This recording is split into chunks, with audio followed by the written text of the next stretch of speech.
Welcome to the FitBiz Accelerator, your ultimate guide to launching, growing, and scaling a thriving online fitness business. I'm your host, Tobias Young, and whether you're just starting out or looking to take your business to the next level, this podcast is packed with actionable tips, real-world strategies, and the insights you need to crush your business goals and build the business of your dreams. Now that you're here, let's dive in.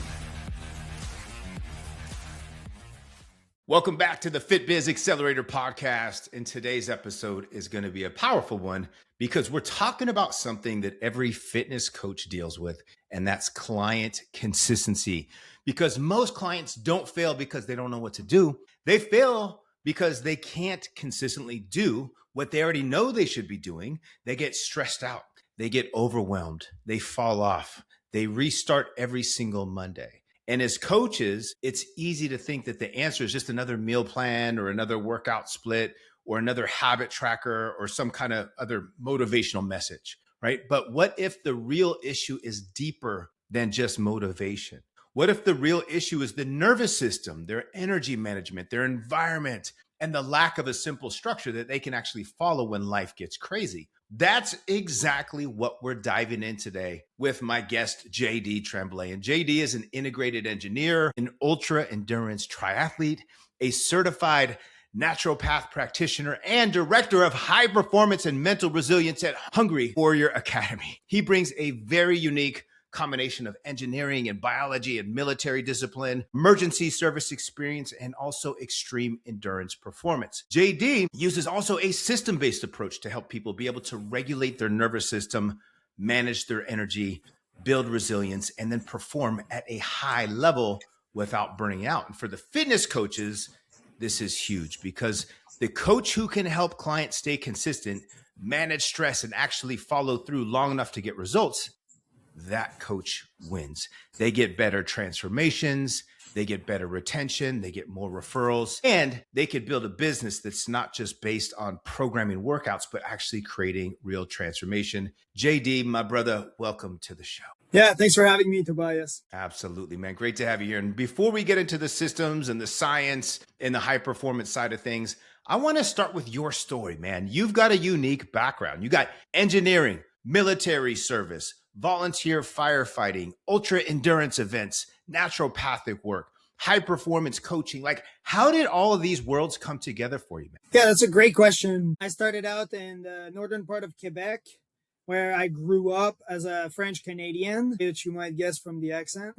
And then at the age of 17, I joined the military due to unhealthy environments. I had to make the decision that it was not going to be my environment that dictate how I'm going to grow up. I wanted to make sure that I make those decisions. So I had to cut families from my life. I was bullied as a child by a lot of the kids at school. And I saw it as a part of my life that was quite dark. However, it turned out to be that now I'm able to manage criticism much better than a lot more people. For the haters, well, I love them. And for people that love me, I still love them because they love me anyway. So I manage criticism much better as a result. When we're looking at military, a lot had to do with here's the mission. Here's point A, point B, just get to it. We don't care how you're going to do it. Just do it. And then I understood that concept. And the second one that I learned from the military is that they don't give you discipline, which is a poor mentality, like a poor mindset that people have of the military. A lot of military members are undisciplined. To prove it with facts, there's a statistic that even the Ministry of Defense said we don't want it to come out, but it did come out in the media. And it was that 28% of military members are too obese at the point of not being able to be deployed. Now, we're not taking into account the 68% that are overweight. That's just because if they take BMI into consideration, there are some people that I would even consider some of them being fit. So that's why I'm not taking that data. But 28%, to me, that shows 1 in 4 people are either undisciplined in some ways, or there is some form of health issues, but it still stems from discipline. So when you receive your military uniform, They don't just cut your brain and put a chip inside and say, here's discipline. What I learned is that the military gives you a structure, and they did when I was in, and they give you they give you the structure, and it's up to the person to decide whether or not they follow that structure in order to get the discipline. And then we'll talk about discipline and how to get it at a later on. So that's what I learned with the military. I learned about structure and following the structure, and then it led me to engineering. I wanted to, at first it was building houses for people that were in need. And now with the Hungry Warrior Academy, the philanthropic side, we get to do that. So that's phenomenal. But when I was in engineering, I learned math and systems, and a lot was complicated. I showed up and I was not good in math. I still don't consider myself to be extremely good in mathematics, but all of my courses were about math and science. And so I learned to take systems that seems to be complicated, and then just break them down quite easily so that everybody can digest and use it. Because that's the way I saw engineering. Engineering was a person that uses science and creates systems or prototypes so that people can use the science that we developed and that we discovered.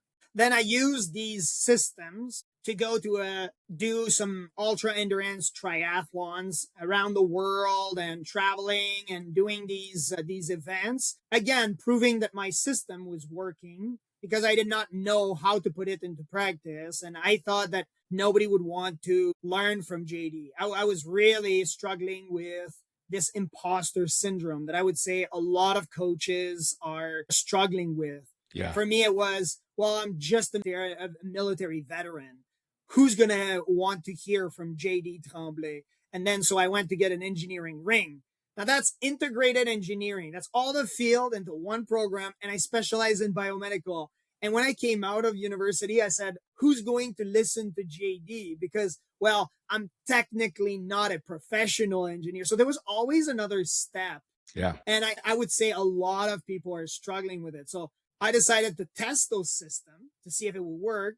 And that's when I went to an institute to learn about anatomy and nutrition for years at an institute to become a certified naturopathic practitioner, and then have worked with the Hungry Warrior Academy as a result. So that's how all of this is combined with fun so that we can give somewhat of a holistic approach for everybody while still battling this imposter syndrome. That's powerful, man, because in the fitness space, we're often taught to look at the body through training and nutrition and calories and macros and steps and workouts and progressive overload and sleep. It's all important, right? But you talk a lot also about nervous system regulation and energy management. So for the coach listening who hasn't gone deep into that world yet, what does some nervous system regulation actually mean in just simple terms? In simple terms, the way I would describe it is, how can you get from your sympathetic system to your parasympathetic system the fastest possible so you can adapt to a stimuli and be able to be functional. That's the way I could explain it. Can you break down what those two phrases mean, the parasympathetic and the sympathetic? So the sympathetic system is built to save us from an attack.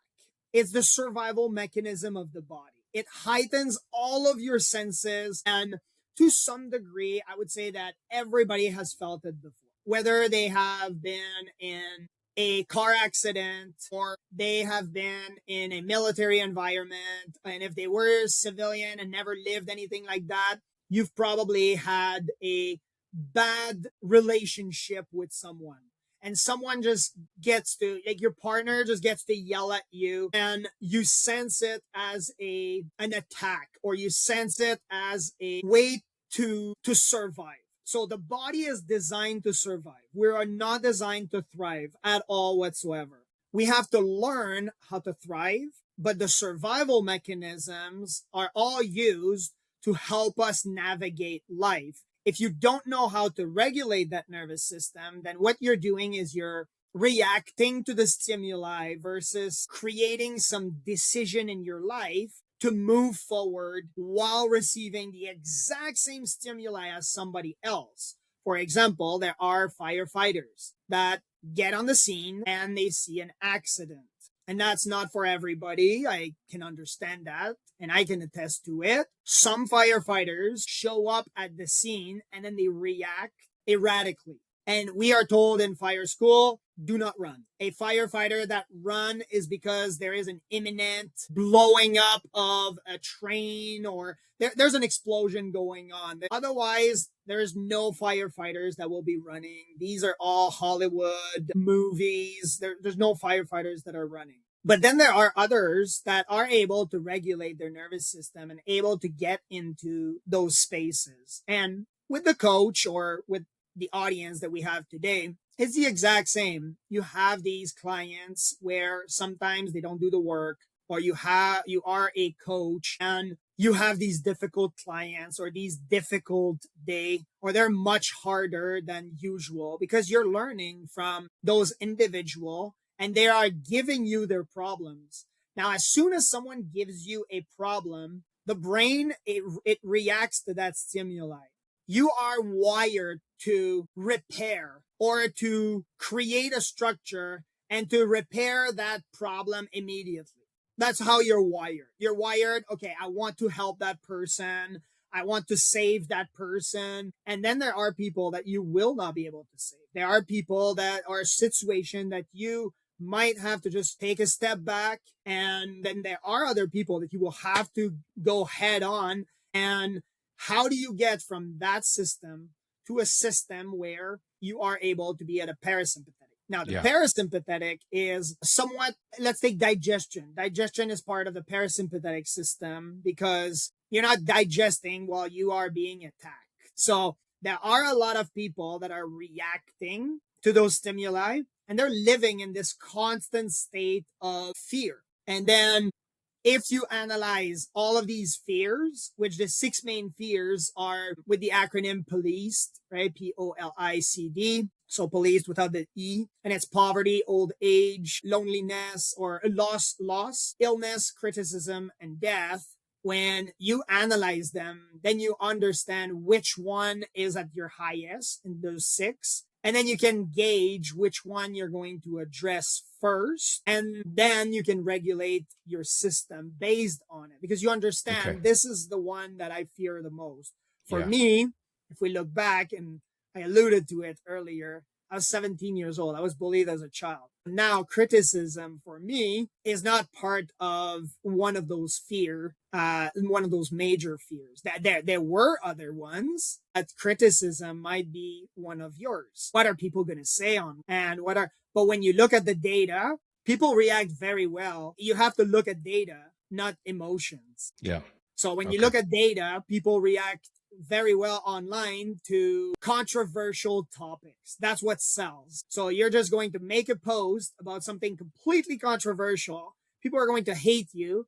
And if you understand that any news is good news, whether it's bad or good, then you're able to function based on statistics, based on a fact. Not and fact and logic, not on your emotion, because it doesn't feel good to be criticized by others. Yeah. And that's such an important distinction. Like, we covered a lot of things and we have a long topics of things to go in here too, because a lot of coaches are dealing with clients who say things like, hey, I know what to do, I just don't do it. Or I was good for 2 weeks and then I fell off, or work got crazy and I got stressed out and went back to old habits. Like, the coach is thinking they need more accountability. And this is just to kind of rewind a few steps from what we were talking. But maybe the client doesn't just need more accountability. Maybe they need better regulation, right? They need better structure. They need a way to stop living in a fight or flight all day and then expecting themselves to make perfect decisions at night. When a client is constantly stressed and overwhelmed and running on fumes,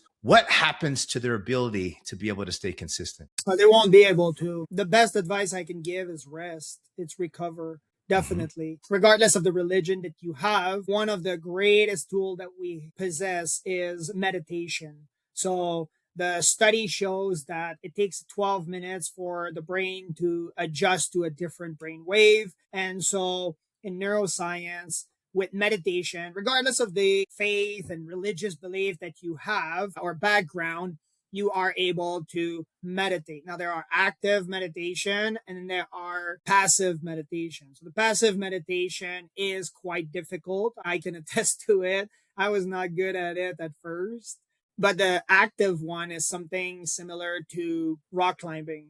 When you go rock climbing, you're still in the same brain wave as meditation. However, you are active and you have to think about your arms without looking at your legs. You're still moving them to the exact spot to get the right hold. So that's the active part. Walking is part of a softer meditation that people can partake in. We're talking no music, no distraction. So many people think that high performance is achieving more. And I would say AI can do the more. AI can do all of the work.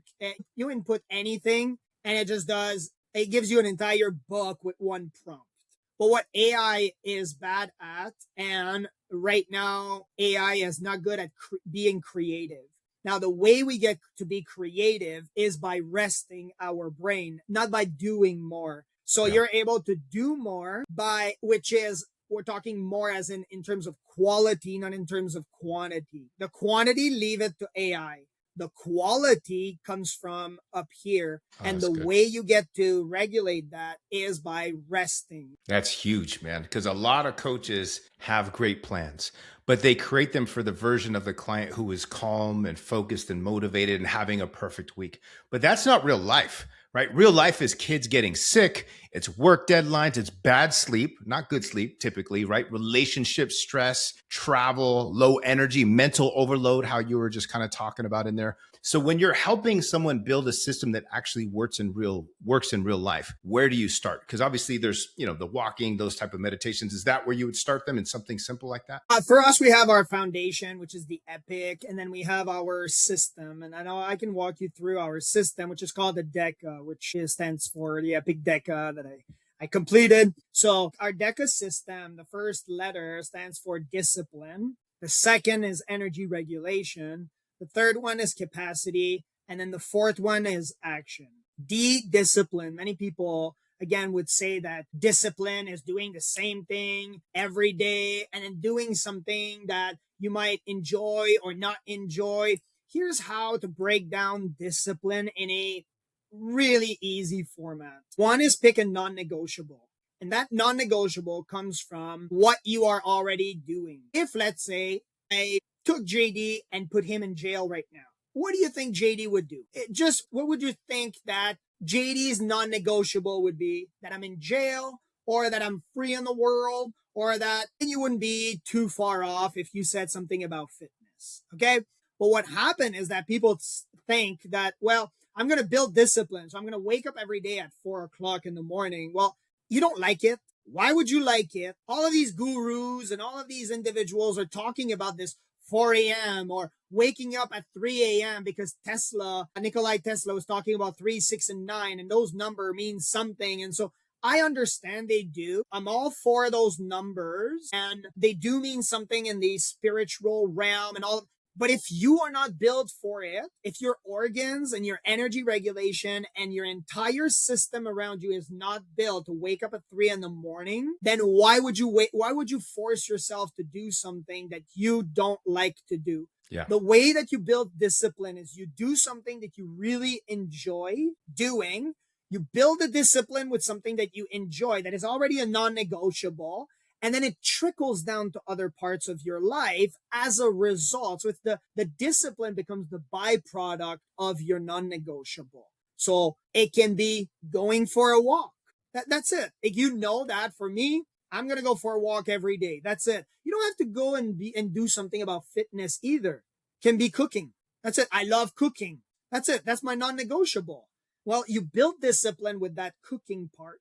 And there's lots of money, by the way, to be done into those cooking TikTok videos, or you like dancing. Well, wake up in the morning, just go dancing. That's it. You wake up at 10 in the morning, at 2 in the afternoon, or you wake up at 3 in the morning, you will dance. That's it. Today you will dance. That's your non-negotiable. It doesn't have to be, well, I'm going to go run a 5K or run an Epic DECA or all of these. That's building discipline with something that is fun. not just doing something that is necessary, right?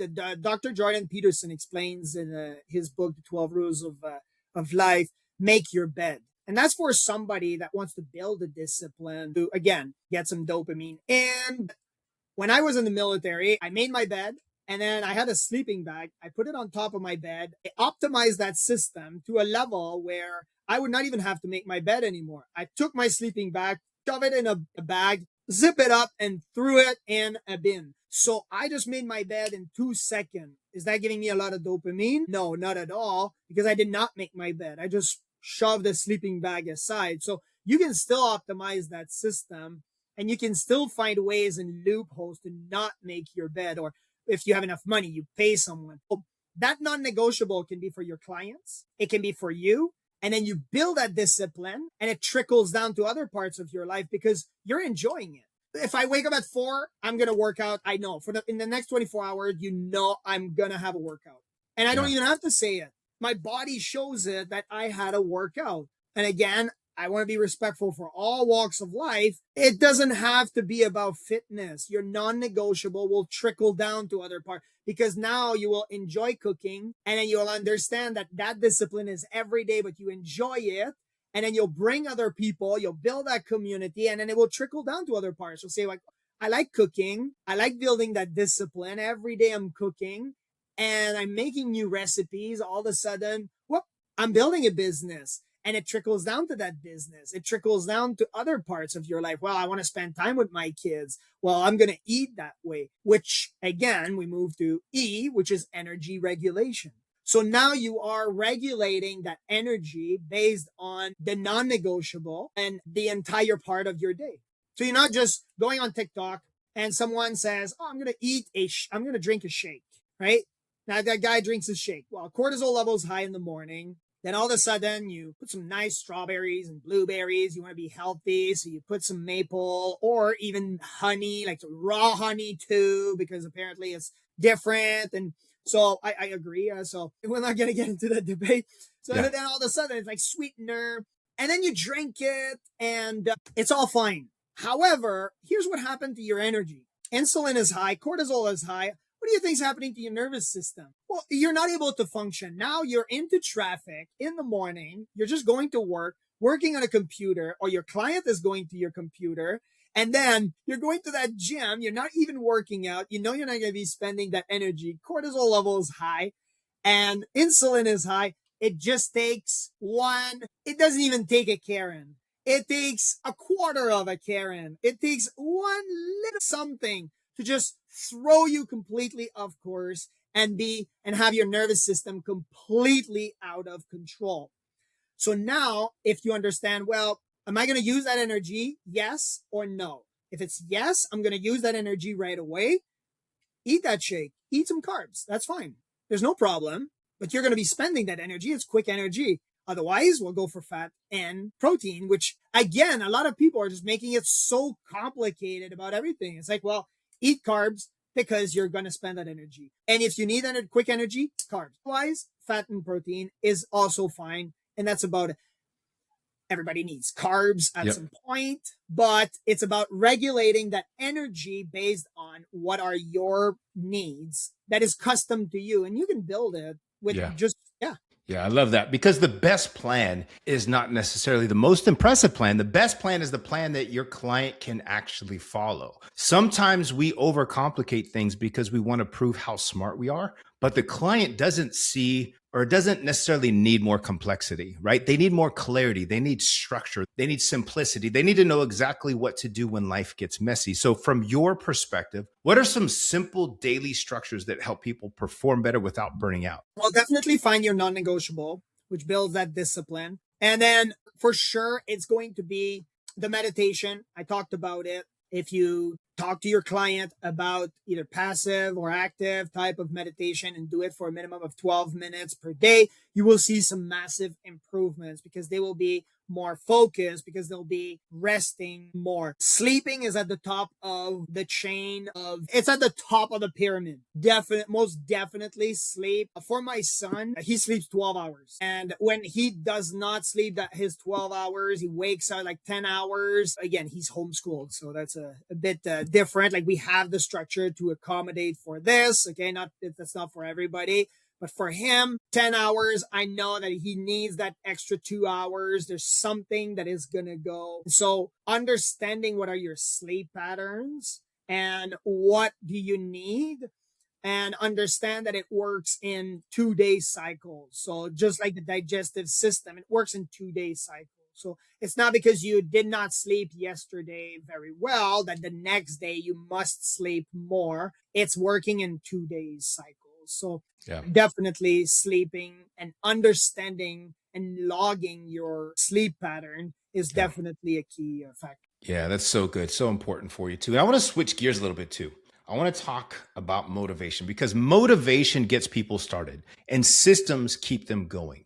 And for the coaches listening, that's a major business lesson because if your client results depend upon your client feeling motivated all the time, you're going to have inconsistent clients. But if your client results depend upon simple systems and clear communication and structure that supports them through real life, now you've got something powerful. So let's talk about burnout for a sec, right? A lot of fitness coaches are trying to grow their business. They're creating content. They're answering messages. They're coaching clients. They're doing check-ins and booking calls and sales and delivering, and they still take care of themselves. They're teaching health while quietly running themselves into the ground. So what are some signs that a coach or a client is heading towards burnout before it becomes obvious? The emotional side, for the majority of people, they don't know how to regulate their nervous system. So definitely the emotional side will show prior to the physical system. So it's very difficult to see, especially now a lot of the interactions are online. It's very difficult to know what are the tics for people that sometimes they would twitch.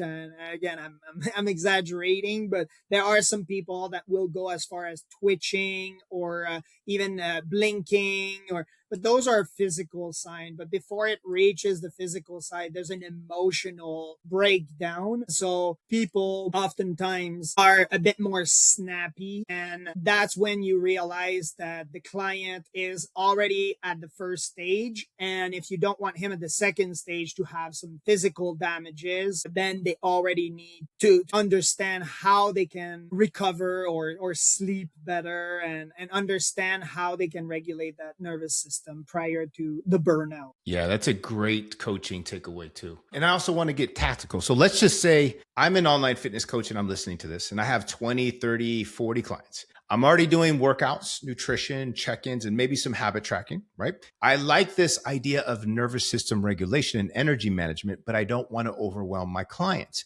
So if I'm a coach and I've got a full client load and I'm doing a lot of things, I have a lot of things on my plate. And I don't want to overwhelm my clients, but I also want to help them out with nervous system regulation and energy management, right? What are just a couple things that a coach can do to start adding this into their coaching systems or program to help my clients with energy management and nervous system regulation? So awareness is the big one, which is the non-negotiable. A lot of people don't even know what their non-negotiable is. They think that it is about fitness, which it might not even be. I had a client this week, it was reading. And he had no idea. So again, what it did to him, and he was running multiple businesses. So he slowed down by adding, we added to his workout routine 20 minutes a day. That was his and he said, yeah, I really love reading. How did you know? And so again, finding that non-negotiable is key. I talked about meditation. So definitely incorporate some form of either passive or active meditation, and hopefully you can move to passive meditation. Breathing, those kind of things in there too. When I meditate, at first you let your mind drift. It's more of they call it, I don't like those, but those brainstorm dump where when you're just dumping all of your thoughts onto a piece of paper. I don't like those because that's just telling your brain that it's acceptable to have a brain dump. So I don't like those. But when you are meditating, your mind will free flow anyway. And many people try to control it by thinking about their breathing or control. It's about understanding that your system will be thinking about all sorts of ways. And so that's the moment that you are allowed to start thinking and restructuring your day. So by being or leaving all of the control to your system is able to regulate itself without going on screens. And then the third one is in today's age, and that was shown for me, that I cannot talk about the medical side of it, but what I can tell is my own experience. We deal with a lot of countries that are quite poor into the slums, and those kids don't have cellular devices. And because they're not exposed to screens, a lot of the kids are able to have interactions. And so I would say at the very least, and that's the bare minimum, know what is your average screen time online. Because again, like I said, it's not about quantity, it's about quality. Yeah, that's a great message, because at the end of the day, fitness coaching is not just about like sets and reps and macros and meal plans. It's about helping humans change. And humans are complex. They have stress, they have fear, they have old patterns, they have real life pressure. So the coach who learns how to support the whole person is going to be able to stand out in a big way. So let's jump into some rapid fire questions. So these are going to be just quick answers. The first thing comes to mind. Are you ready for this? All right. All right. What's one habit you personally never skip? Fitness, definitely. What's one thing that people underestimate when it comes to recovery? When it comes to recovery, recognizing patterns. Okay. What's one thing that people overcomplicate when it comes to high performance? The quantity that they have to do. All right.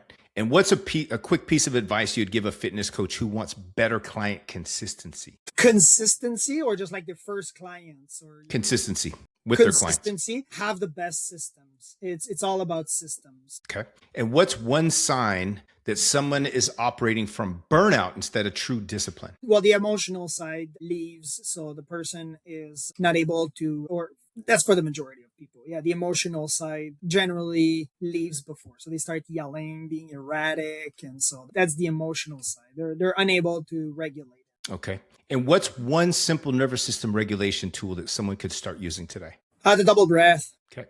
Yeah. And have you ever tried it? A double breath? Yeah, it's like that. Yeah, just did. Okay. Well, what's one lesson that endurance training taught you that applies to your business? It's about systems. And the best one, yeah, definitely humble. Definitely humble. You can't be prideful. When you're doing these events and you're prideful, you will tense your body, and you will most likely not complete these events, or your body will shut down at some point. So definitely pride has to get out of the window when you're doing these events. Nice. Yeah, I like that one. What does hunger for more mean to you now compared to earlier in your life? In the beginning of my life, it was about reaction to a stimuli versus consistent decision based on facts, logics. So now we're able to function well versus just reacting to any form of stimuli and survive. We're more in the thriving period right now. So that's the hunger part right now. Okay. And then finally, if a fitness coach listening only remembers one thing from this episode, what should it be? That it's about structure. Not well, I think we talked about it. It's about